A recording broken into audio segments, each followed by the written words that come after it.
Before you pay for any cold email sequencer, there's a few non-negotiables you need to check. If they're vague or silent on these, walk away because you're setting your campaigns up to fail before you've even sent an email. So first thing to check for is email ramp-up functionality. New inboxes shouldn't send volume immediately, so the sequencer should be able to gradually ramp up the sending. Then another thing to look out for is domain rotation because it protects sender reputation and will massively improve your deliverability over time.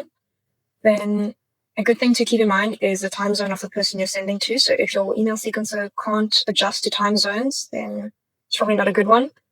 A very important one is plain text only. So a sequencer should be able to give you the option to not include any sort of formatting, links, anything like that, no HTML in the email, because that will massively improve deliverability.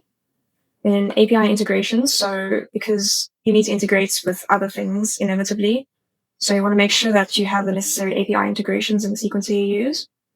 Disabling open tracking. So open tracking basically just adds a pixel into the email, and that pixel is picked up by email security software. So the email will immediately get flagged as spam. So being able to turn off this tracking pixel is very important. The ability to add syntax or liquid syntax. So this is basically because you don't want every single email to be the exact same thing, especially if you're doing high volume. It just helps to break the pattern and add some variation into the emails. Auto stop on human signal. So if a human replies, you obviously don't want the next email in the sequence to send. So make sure that your email sequencing software has that ability. Daily send caps per inbox. So you want to be able to send caps on the inbox level and not on the domain level or just on all the domains you own. It has to be on the inbox level. Then campaign and list control. So when you import leads, you should be able to remove global blacklist contacts. The sequencer should be able to flag those for you.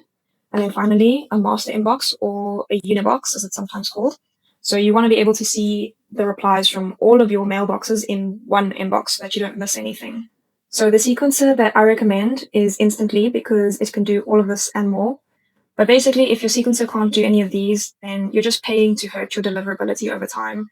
I'll have this list in the description so it's easy to refer back to. And if this video was helpful, please like, comment, subscribe, and leave any questions below.